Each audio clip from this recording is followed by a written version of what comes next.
Hello dear students. So today we are starting a new topic which is rectangular component of vector in 3D. Actually ये previous topic ही है, वो हम लोगों ने 2D में बात कर लिए थे. इसका एक new point consider होगा in a 3D condition. Okay? अब 3D condition के according क्या है setup देखते हैं. मान लीजिए ये मेरे पास में cuboid है. अब cuboid के केस में let me consider this is ये आपका x axis, okay? ये आपका y axis and this is a z axis. Okay, अब मैंने क्या कंसीडर किया है, लेट मी कंसीडर इस पॉइंट पर एट पॉइंट P मैं इस सेंटर पॉइंट से ये इस कंडीशन को मैं मानता हूं A वेक्टर. क्या माना मैंने, ये A वेक्टर, ठीक है ना. अब ये अगर A वेक्टर है, ठीक है, तो इसका x डायरेक्शन में कंडीशन आया Ax, ऑब्वियसली बात है. y डायरेक्शन में कंडीशन आया Ay और z डायरेक्शन में कंडीशन आया Az, ठीक है ना. तीनों अलग अलग डायरेक्शन में मैंने इसका कंपोनेंट कंडीशन ले लिया है, ठीक है. तो इसका मतलब मैं A वेक्टर की कंडीशन को क्या ले सकता हूं, Ax vector plus Ay vector plus Az vector. ये ऑब्वियसली बात है, हम लोगों ने पहले भी इसके बारे में डिस्कस किया हुआ है. तो A वेक्टर को मैंने क्या शो कर लिया, Ax vector plus Ay vector plus Az vector. Okay, अच्छा अभी मैं कंसीडर कर रहा हूं कि मान लीजिए मेरे पास में ये जो A वेक्टर है ये x एक्सिस से अल्फा एंगल बना रहा है. कितना, x एक्सिस से कितना एंगल बना रहा है, ये अल्फा एंगल. यही A वेक्टर y एक्सिस से लेट मी कंसीडर कितना एंगल बना रहा है, बीटा एंगल बना रहा है, ठीक है. और यही A वेक्टर z एक्सिस से, इस z एक्सिस से गामा एंगल बना रहा है, ठीक है. अब जरा कंपोनेंट निकालते हैं. क्या निकालते हैं हम लोग, कंपोनेंट. अगर A का x डायरेक्शन में कंपोनेंट निकालें, जरा देखो ये A का इस x डायरेक्शन में इस एंगल के अकॉर्डिंग कंपोनेंट निकालें, ये वाला, ठीक है. तो जरा देखो ये और ये, मान लो ये आपका A वेक्टर है, ये अल्फा है, तो ये वाला कंपोनेंट क्या आ जाएगा, A cos अल्फा. क्या आ जाएगा, A cos अल्फा, ठीक है. और ये किसकी वैल्यू हो जाएगी मेरे पास में, Ax की, क्योंकि ये वाला जो डायरेक्शन का कंपोनेंट है वो क्या है, Ax. तो मैं क्या लिख सकता हूं कि Ax जो रहेगा वो क्या रहेगा, A cos ऑफ अल्फा, ठीक है. अब जरा इसके लिए देखते हैं हम लोग, वही again this is A vector, ठीक है, और ये आपका y डायरेक्शन में, और ये एंगल कितना है, बीटा. अब ये एंगल के साथ में अगर इसका कंपोनेंट निकालें हम लोग, this is A cos of beta. तो इसका मतलब जो Ay वाला कंडीशन है, Ay वाला जो कंडीशन है which is A cos of beta. Similarly Az वाला जो कंडीशन आ जाएगा वो क्या आ जाएगा, A cos ऑफ गामा. ये फॉर्मेशन मैंने यहां पर आइडेंटिफाई की, यानी ये तीन कंपोनेंट्स मैंने यहां पर ले लिए हैं, ठीक है. अब जरा एक चीज देखो जरा गौर से कि ये A वेक्टर है, ये क्या है, A वेक्टर है. अब ये इस कंडीशन को मैं एक तरह से और भी लिख सकता हूं, देखो A वेक्टर, ठीक है. अब Ax को इसको मॉड फॉर्म में लिखो, मॉड ऑफ Ax इनटू, अब इसका डायरेक्शन, क्योंकि ये मॉड फॉर्म में लिखा है तो इसका डायरेक्शन क्या होगा, x का डायरेक्शन के लिए कौन सा unit vector, i cap, plus mod of Ay which is j cap, plus mod of Az which is k cap. Okay, ये तीन फॉर्मेशन मेरे पास में यहां पर अवेलेबल हो गए, ठीक है. अब देखो अगर मैं ये A वेक्टर की कंडीशन है, क्या है, ये A वेक्टर की कंडीशन है, तो यहां से अगर मॉड ऑफ A निकालता हूं तो वो क्या हो जाएगा, अंडर रूट ऑफ ax का होल स्क्वायर प्लस ay का होल स्क्वायर प्लस az का होल स्क्वायर. याद करो हम लोगों ने करते थे, मान लो ये कोई p वेक्टर है which is 2i plus 3j plus 5k, तो ये इसका मॉड क्या निकालता था, अंडर रूट ऑफ 2 का स्क्वायर प्लस 3 का स्क्वायर प्लस 5 का स्क्वायर, ये निकालते थे. तो इसका मतलब अगर A वेक्टर की कंडीशंस ये हैं, ये वेक्टर फॉर्म है, तो उसका मॉड्यूलस क्या हो जाएगा, ax का स्क्वायर प्लस ay का स्क्वायर प्लस az का स्क्वायर, ठीक है. ये इसको मैंने इक्वेशन नंबर 1 मान लिया. क्या मान लिया इसको, इक्वेशन नंबर 1, ठीक है. अब देखो जरा गौर से, एक्चुअली इसको इक्वेशन 1 मत मानो, this is equation 1, equation 2 and equation 3 and this is equation number 4, ठीक है. ये मैंने इक्वेशन यहां पर कंसीडर कर ली. अब देखो जरा गौर से, मैं क्या कर रहा हूं, जरा इन कंडीशंस को और इन कंडीशंस को देखो जरा. यहां पर ये जो ax ay az वाली टर्म्स हैं और ये वाली टर्म्स है ये स्क्वायर फॉर्म में है और ये विदाउट स्क्वायर फॉर्म में है। तो मैं क्या करूंगा, एक छोटा सा ट्रिक यूज करूंगा यहां पर, square and adding equation 1 2 and 3। Equation 1 2 और 3 को स्क्वायर करके मैं क्या करूंगा बेटा, ऐड कर दूंगा। ठीक है, तो जरा देखो क्या कंडीशन बनेगी।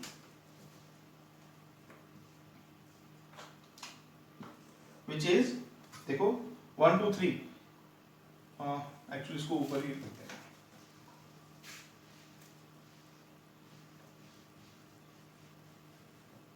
इन टर्म्स को स्क्वायर करके ऊपर ax का स्क्वायर प्लस a y का स्क्वायर प्लस a z का स्क्वायर, विच इज, अब इसको देखो a square cos square alpha plus a square cos square beta plus a square cos square gamma.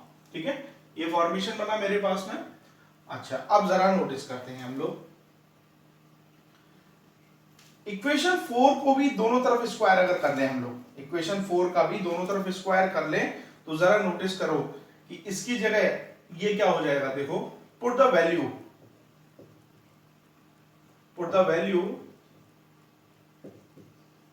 From equation 4। Equation 4 से मैं value रख रहा हूं, इसकी वैल्यू रख रहा हूं।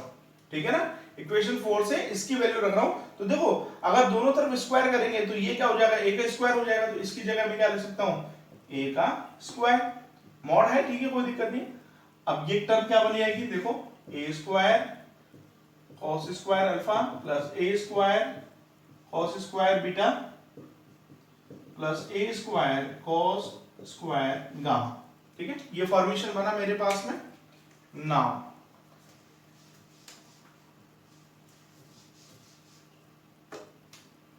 a square, which what is the common, which is a square, this is cos square alpha plus cos square beta plus cos square gamma। Okay, ये कट गया तो ऑब्वियसली बात है cos square alpha plus cos square beta plus cos square gamma which is equal to 1। this is the proof of three dimensional conditions of vector resolution। ठीक है, वो जो भी कंडीशंस बनेगी अगर 3 डायमेंशनल फॉर्म में है तो वो सारी कंडीशन इस फॉर्मूले के बेसिस पर ही कंसीडर। ठीक है, चलिए इसके बेसिस पर कुछ क्वेश्चंस देखते हैं। तो अब देखो बेटा, ये क्वेश्चन है, काफी अच्छा क्वेश्चन है। देखो क्या कह रहा है, a bird moves with a velocity 20 metre per second in a direction making an angle of 60 degree with eastern line. Okay, अब देखो इसमें क्या मतलब है, ईस्टर्न लाइन से क्या मतलब है और वर्टिकली अपवर्ड से क्या मतलब है, समझो गौर से। देखो, हमारे पास में ये होती है एक्स एक्सिस। ठीक है, तो ऑब्वियसली बात है, ये कौन सा डायरेक्शन हो गया, ईस्ट डायरेक्शन।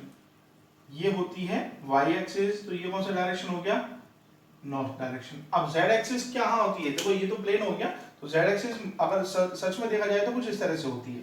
ठीक है, तो अगर कंडीशन करूं तो देखो, ये एक्स एक्सिस, ये वाई एक्सिस, तो जेड एक्सिस कौन सी होगी, ये वाली। इस फॉर्मेशन में हमारे पास में जेड एक्सिस होगी। तो देखो, कोई भी एक वेलोसिटी वेक्टर है, लेट वी कंसीडर ये कोई वेलोसिटी वेक्टर है जो ईस्टर्न वाली से कितना एंगल बना रहा है, 60 डिग्री एंगल बना रहा है, और वर्टिकल वाले से भी कितना एंगल बना रहा है, 60 डिग्री एंगल बना रहा है। ठीक है, देखो ये ईस्टर्न हो गई, यानी ये एक्स एक्सिस, ये वाई एक्सिस, ये जेड एक्सिस। अब मान लो ये कोई भी एक वेलोसिटी वेक्टर है जो इस वाले से कितना एंगल बना रहा है, 60 डिग्री, और इस वाले से भी कितना एंगल बना रहा है, 60 डिग्री। अब सबसे पहले कैलकुलेट करना पड़ेगा ये हमको कि ये वाई एक्सिस है ना, यानी ये नॉर्थ वाली, इससे कितना एंगल बना रहा है। ठीक है, तो मैं जरा इसको एक रेक्टेंगुलर फॉर्म, उसमें हाँ रेक्टेंगुलर फॉर्म में आइडेंटिफाई करते हैं इसको। देखो कैसे,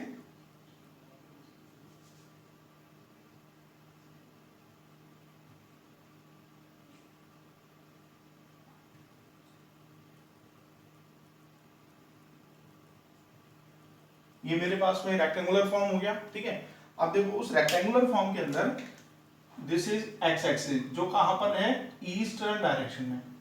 ठीक है, ये आपका वाई एक्सिस, ये कौन सा डायरेक्शन हो गया, नॉर्थ डायरेक्शन, और ये हो गया जेड एक्सिस जो अपवर्ड डायरेक्शन में है। ठीक है, अब मान लिया ये कोई वेलोसिटी वेक्टर है जो यहां से बन रहा है, जो इससे कितना डिग्री एंगल बना रहा है ये 60 डिग्री, और इससे भी कितना डिग्री एंगल बना रहा है ये 60 डिग्री। ये हमको नहीं पता, ये हमें नहीं पता। तो सबसे पहले हम क्या आइडेंटिफाई करेंगे कि मान लो ये अल्फा हो गया, ये बीटा हो गया और ये गामा हो गया। तो सबसे पहले ये बीटा की वैल्यू कितनी होगी हमको कंफर्म करना है, ठीक है। तो देखो फॉर्मूला क्या था, cos square alpha plus cos square beta plus cos square gamma which is equal to 1। Okay, तो देखें cos स्क्वायर, अब ये 60 डिग्री डायरेक्ट लिख लेते हैं। cos 60 की वैल्यू होती है आपकी 1/2 का whole square plus cos square beta plus this is also 1/2 का whole square equal to 1। Okay, so अभी यहां से अगर हम लोग इस चीज को आइडेंटिफाई करें तो देखो ये 1/4 plus cos square beta plus 1/4 which is equal to 1। So cos square beta ये हो जाएगा आपका again 1 minus 1/4 minus 1/4। So cos square beta which is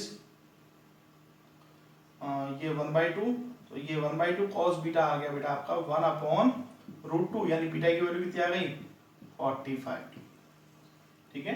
तो यानी बीटा की वैल्यू कितनी आ गई आपके पास में 45 डिग्री। जो नॉर्थ से या वाई एक्सिस से जो एंगल बन रहा है वो कितना बन रहा है 45 डिग्री पर बन रहा है, ठीक है। तो ये तो हम लोगों ने निकाल लिया कि बीटा की जो वैल्यू आ गई वो कितनी आ गई 45 डिग्री, ठीक है।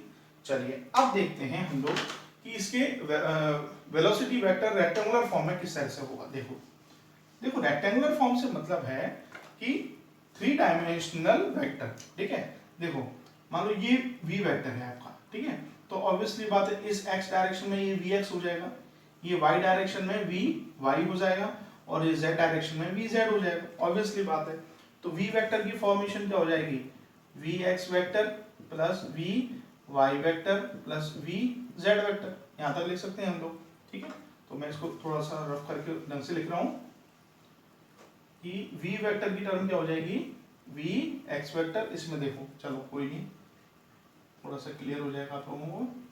ये v वेक्टर है, ठीक है ना। तो this is vx, this is vy and this is vz, obviously बात है, ठीक है।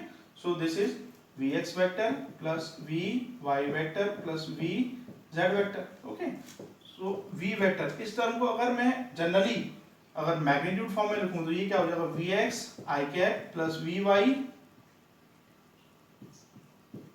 j cap plus vz k cap, ये फॉर्मेशन लिखा। अब देखो vx क्या है, vx क्या है, देखो ये v जो है इस एंगल, ये v जो मेन v वेक्टर है वो अगर x की कंडीशन में देखें तो vx जो है वो v का एक कंपोनेंट ही तो है। देखो ये v वेक्टर हुआ आपका, ये आपका क्या होगा vx, और ये कितने एंगल पर है अल्फा। तो vx क्या हो गया v का एक कंपोनेंट ही हुआ, क्या v cos ऑफ अल्फा, यही तो हुआ है नहीं हुआ, ठीक है। तो कंडीशन क्या लिख सकते हैं, मैं लिख सकता हूं कि vx जो हो जाएगा वो क्या हो जाएगा v cos अल्फा, vy क्या हो जाएगा v cos बीटा और vz क्या हो जाएगा v cos गामा, ठीक है। तो मैं इस टर्म को क्या लिख सकता हूं, देखो v vector is equal to v cos alpha i cap plus v cos beta j cap plus v cos gamma k cap. ये फॉर्मेशन लिख लिया मैंने प्रोबेबली क्योंकि ये हम लोगों ने आइडेंटिफाई किए हुए हैं कि vx vy vz जो है वो v के ही x डायरेक्शन में, y डायरेक्शन में, z डायरेक्शन के अकॉर्डिंग कंपोनेंट क्या होते हैं v cos alpha, v cos beta, v cos gamma, ठीक है। चलिए अब यहां तक मैंने अगर नोट किया तो बस आपको केवल वैल्यू पुट करनी है इसमें। अब आपको केवल और केवल क्या करना है, इसमें वैल्यू ही पुट करना है। तो देखो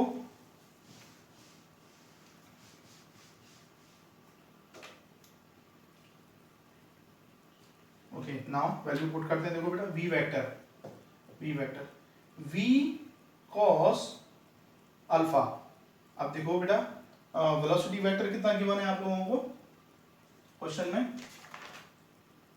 20, v की वैल्यू कितनी गिवन है आपको, ये v की value velocity 20 metre per second. Okay, तो देखो वैल्यू पुट करते हैं 20 cos अल्फा, अल्फा कितना था 60 डिग्री, तो cos 60 डिग्री की वैल्यू होती है 1/2 i cap plus 20 into cos beta, beta कितना निकला था 45 degree, this is 1/√2 j cap plus 20 into cos gamma, this is also 1/2 ठीक है, देखो दिस इज 10। अब यहां से इसको आप सॉल्व करोगे बेटा तो ये हो जाएगा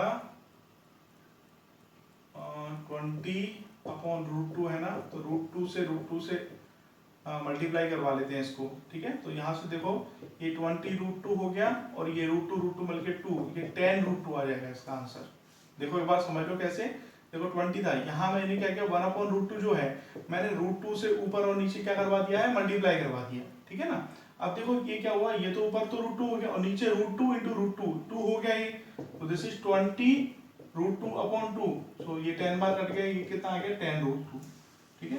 तो देखो v वेक्टर कितना आया बेटा 10i cap plus 10√2 j cap, this is also 10k cap, ठीक है। ये आ गया आपको फाइनली आंसर की 10i cap plus 10√2 j cap plus 10k cap. यही है आपका 3 डायमेंशनल फॉर्म में वेलोसिटी वेक्टर, ठीक है। तो इस तरह से आप डिफरेंट क्वेश्चंस को सॉल्व कर सकते हो। ओके, तो बेटा देखो अभी एक इक्वेशन और है हमारे पास में, क्या कह रहे हैं, a vector A vector makes equal angles with X Y and Z. इसमें क्या हो रहा है, यानी इक्वल एंगल्स बना रहे हैं, यानी alpha equal to beta equal to gamma, यानी इन तीनों की जो वैल्यू है वो कैसी है, इक्वल है, यानी तीनों इक्वल एंगल बना रहे हैं, ठीक है। Now what is the value of its components, इसके कंपोनेंट्स की वैल्यू निकालनी है in terms of mod of A, यानी एक ही फॉर्म में या एक ही टर्म में इसके कंपोनेंट्स की वैल्यू हमको फाइंड आउट करनी है। तो देखो सबसे मेन चीज क्या है कि अगर मैं यहां से अगर आइडेंटिफाई करूं तो कंपोनेंट्स क्या हो सकते हैं, मान लो जो ए वेक्टर है वो क्या हो जाएगा ax vector plus ay vector plus az vector, ठीक है ना। अब ax वेक्टर क्या हो सकता है, a cos alpha i cap plus a cos beta j cap plus a cos gamma k cap. अभी हम लोगों ने इस तरह के क्वेश्चंस किए हैं, ठीक है। तो यानी तीन कंपोनेंट्स क्या बने, अगर इनकी डायरेक्शन तो अपने पास x y z है, कंपोनेंट क्या बने a cos alpha, a cos beta और a cos गामा, ये तीन कंपोनेंट्स बने मेरे पास में, ठीक है।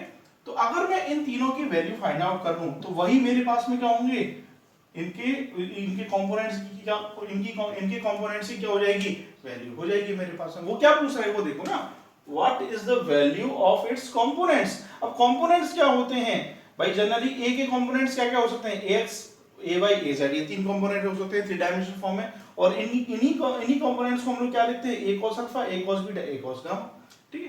तो अब यहां से cos alpha cos beta cos gamma की वैल्यू अगर मुझे आइडेंटिफाई करनी है तो वो कैसे करूंगा, देखो बेटा एक टर्म है, देखो हमारे पास में बेसिक फार्मूला क्या है इसके लिए, cos square alpha plus cos square beta plus cos square gamma which is equal to 1।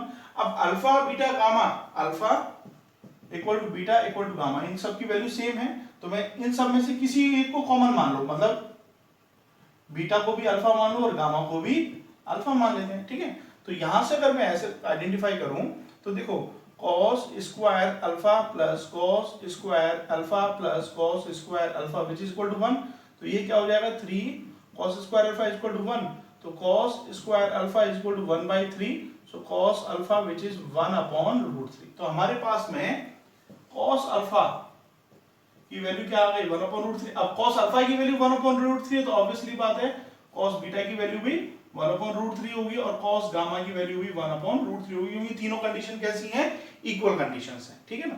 यहां तक मेरे पास में ये कंडीशन सॉल्व हो गया, बस अब कोई दिक्कत ही नहीं है, तो आराम से सॉल्व हो जाएगा ये क्वेश्चन। तो देखो फर्स्ट कंपोनेंट क्या हो जाएगा, a किस फॉर्म में निकालना है, a की टर्म में निकालना है, तो a यानी ax निकालना है, अगर मैं ax क्या हो जाएगा a cos अल्फा, तो ये a 1/√3, ay निकाले तो a cos beta, this is also a 1/√3 और az भी a 1/√3। तो फाइनली जो कंपोनेंट निकल के आ रहे हैं वो क्या आ रहा है, a/√3 a/√3 और a/√3, ठीक है। तो देखो आंसर कौन सा आ रहा है आपका, फर्स्ट वाला, this is your answer a/√3, ठीक है। तो यानी हमें कंपोनेंट निकालने हैं। अब कंपोनेंट एक ही फॉर्मेशन में, ये अब देखो ये सब इक्वल क्यों है, क्योंकि जो एंगल है वो भी इक्वल है, तो ऑब्वियसली बात है इसके कंपोनेंट की जो आंसर्स आए हैं, कंपोनेंट्स की जो वैल्यू आई है वो भी तीनों केस में कैसी आई है, इक्वल निकल गया। ठीक है बेटा।